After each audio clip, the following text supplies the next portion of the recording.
Bang Kapitra. Oke, Assalamualaikum warahmatullahi wabarakatuh. Waalaikumsalam warahmatullahi wabarakatuh. Islam sebagai teologi saya pahami dia adalah agama yang diturunkan untuk semesta, tidak hanya untuk manusia, tapi juga untuk semesta alam. Ya. Dan guidance of life-nya itu ditulis ya, dinyatakan oleh Allah langsung dalam sebuah kitab suci yang disebut Al-Quran. Dan saya pelajari itu Al-Quran bertahun-tahun. Intisarinya dalam Al-Quran itu yang saya ambil adalah satu love ya, atau affection, kasih dan kasih sayang. Yang selalu orang Islam sebut rahmat, cinta itu. Rahmatan lil alamin, cinta untuk semesta. Kedua isinya sayang. Ilmu pengetahuan banyak sekali di situ. Ini Islam. Dan Islam tidak merekomendasi menyampaikan sesuatu dengan caci maki, mengoreksi sesuatu yang kurang baik dengan cara-cara kekerasan verbal. Katakan dalam surah An-Nahl itu Allah katakan, ajaklah orang ke jalan Allah dengan hikmah dan kebaikan. Atau dalam surat Fusilat Allah katakan bahwa tolaklah kejahatan dengan kebaikan. Atau surah Al-Imran ayat 59 mengatakan, karena rahmat cinta Allah lah, hai Muhammad, engkau mempunyai jiwa yang lemah lembut. Dan ini harus menjadi runway semua manusia Islam, bahwa rahmat yang dalam itu tercermin pada perilaku keseharian, ya, sehingga tidak menimbulkan interpretatif. Dan saya melihat dalam statement, dalam permasalahan ini, yang tahu sesungguhnya apa yang dinyatakan, itulah orang yang menyatakan. Tetapi harusnya pejabat-pejabat publik tidak menyatakan sesuatu yang menimbulkan interpretatif, yang menimbulkan banyak penafsiran. Kalau tadi saudara Egy mengatakan bahwa statement itu menyamakan khalik dengan makhluknya, bisa boleh jadi itu perseptif dia. Ada yang salah di sana? Enggak ada yang salah. Okay. Ya, tetapi mungkin saja Pak Dudung mengatakan Tuhan itu bukan manusia. Tuhan kita bukan orang Arab, di titik di situ, nggak koma. Kalau dia terus mengkomparasikan dengan etnis lain, menjadi delik. Tetapi dia titik. Tapi ini interpretatif yang tidak boleh, ya, disampaikan oleh pejabat publik. Apalagi bukan orang yang ulama. Pak Dudung bisa saja salah, ya, karena dia bukan ulama. Tetapi cara mengarteksinya juga tidak begini, saudaraku. Islam melarang kita demonstratif mengkoreksi pemimpin. Islam juga mengatakan begini, tidak ada rakyat yang salah. Jika rakyat salah, pemimpin yang salah. Tidak ada pemimpin yang salah. Jika pemimpin yang salah, ulama yang salah. Jadi artinya apa? Sampaikan koreksi itu pertama tabayun. Ini syarat mutlak. Kedua dengan hikmah dan kebaikan. Kita boleh koreksi penjabat, pemerintah, umara di ruang kosong yang ada kita berdua. Bukan demonstrasi di depan umum sehingga betul. Ini yang menasihati orang Islam loh. Apalagi kalau ulama. Haram hukumnya ya mendemonstrasikan koreksi kepada umara yang salah.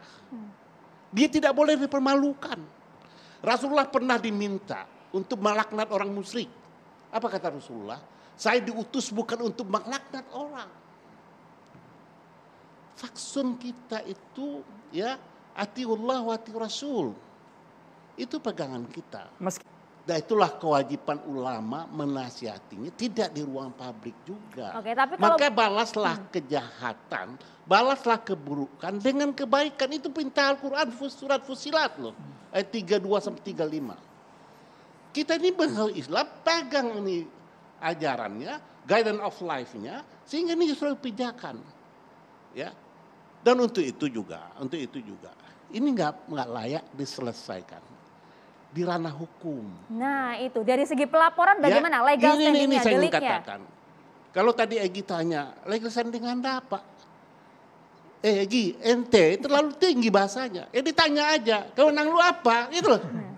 Emang lu yang gue hina, kan gitu. Ya, tetapi karena begini, karena dia masuk ke suatu public area, menjadi ketersinggungan banyak orang meskipun ya disampaikan kepada satu orang. Islam ini bukan pemilik kelompok, antum bukan pemilik. Jadi kalau ada statement harus taubat kepada Allah dan minta maaf kepada saya, keliru pada kita, keliru juga. Enggak ada yang minta maaf pada saya, enggak ada. Itu statement yang di situ saya lihat yang utuh ya. Yang lihat, kalau itu keliru, kalau enggak ya saya yang keliru, saya minta maaf ya. Tetapi jadi sebentar, jadi begini. Kalau itu bukan itu, datanginlah. Antum kan kenal, datangin baik-baik. Kang Dudung bicara begini. Menurut perspektif Islam yang saya pelajari, yang saya bergelut puluhan tahun, saya tahu antum puluhan tahun bergelut dalam Islam, sampaikan kebenarannya dengan hikmah, dengan lemah lembut. Tetapi kita kan kadang-kadang era sekarang yang bisa disalahkan, ingin cepat muncul menginformasikan ke masyarakat. Kadang-kadang tidak semua kebaikan itu bisa menjadi baik jika kita sampaikan dengan cara yang kurang baik. Orang bisa saja salah, kan ya. Tidak ada satupun manusia yang boleh dipermalukan. Meskipun salah. Naluri orang, kalau dia salah lalu dipermalukan di depan publik, dia akan melakukan justifikasi pembenaran. Maka alangkah elegannya, ya, karena Islam mengajar kita cara elegan, cara baik, cara ma'ruf, cara ihsan, untuk bertawasobil hak dan watawasobil sak. Caranya harus elegan. Jadi cara yang baik harus disampaikan yang baik. Orang bisa salah, apalagi dia bukan ulama. Tetapi kesalahan itu harus diklarifikasi. Apakah itu yang dia maksud? Apakah dia menyamakan, Jenderal Dudung menyamakan Tuhan dengan makhluk? Saya nggak yakin. Namanya juga penafsiran Bang Kapitra. Jadi karena ini interpretatif, seharusnya penjabat publik jangan menyampaikan ini di depan publik. Gini, itu jadi pertimbangan saya ingin luruskan. Iya betul. Tapi saya ingin luruskan bentar. Kita di sini tidak punya personal ya Bang. Kita di sini tidak punya personal Bang. Terima kasih. Kita mau bahas ulama yang lain. Tunggu dulu. Boleh kita mau bahas satu persatu. Bergiliran bapak individu, bapak. Nah, gini. Ada Bang tata Kapitra, cara. singkat saja, Dalam Bang. Islam itu ada tata cara, ya. Manusia itu tempatnya salah, gitu. Nah, sebaik-baik kesalahan tentu diberitahu kesalahan, tapi pemberian tahu juga ada caranya, ya. Dan apalagi pernyataan-pernyataan yang mengandung banyak tafsiran, belum tentu salah, belum tentu benar, ya. Tapi ketika kita sudah membawa emosi kita melihat suatu permasalahan, maka kejernihan permasalahan itu jadi kabur. Jadi saya ingin mengatakan, ini masalah begini tidak perlu diselesaikan secara hukum. Ya. Jadi artinya pelaporan ini salah, tidak tepat. Harusnya berkomunikasi. Meskipun ini era digital, nggak ada juga Islam merekomendasi begitu ada kesalahan langsung di bluffing melalui media juga. Justru lebih baik begitu didatangi, disilaturahimi, ditabayuni, dia sendiri. Kalau muncul sebuah kesadaran bahwa itu keliru, dia sendiri yang menyampaikan. Itulah yang elegan dalam Islam, itu ajaran sesungguhnya. Jadi saya ingin katakan bahwa harus cara yang baik itu yang dapat diterima orang, ya, meskipun perbuatan orang kurang baik. Apalagi masalah seperti ini seharusnya bisa diselesaikan secara ukhuwah Islamiyah, ya. Yang berkeadilan itu ya ukhuwah Islamiyah, itu berkeadilan dalam penyelesaian masalah. Ini yang harusnya kalian tempuh. Kita bisa Kalian ini gimana sih nih? Yaudah. Silakan singkat saja Bang. Oke, begini. Iya. Udah. Ente gini deh ya. Kita ditonton banyak orang loh. Kita mempertontonkan apa? Ya norak sih bilang. Ya, Islam tuh mengajarkan kedamaian, mengajarkan musyawarah. Anda tahu nggak? Islam tuh bukan toleran. Toleran tuh menghargai pendapat orang. Tapi Islam tuh tawasu. Melindungi perbedaan pendapat itu loh. Lebih tinggi lagi dari toleran. Jadi kalau toleransi itu menghargai perbedaan pendapat. Kalau tawasu melindungi perbedaan pendapat. Jadi begini, kita ini berteriak Islam, membela Islam. kadang-kadang perilaku kita, maaf saja, tidak mencerminkan Islam.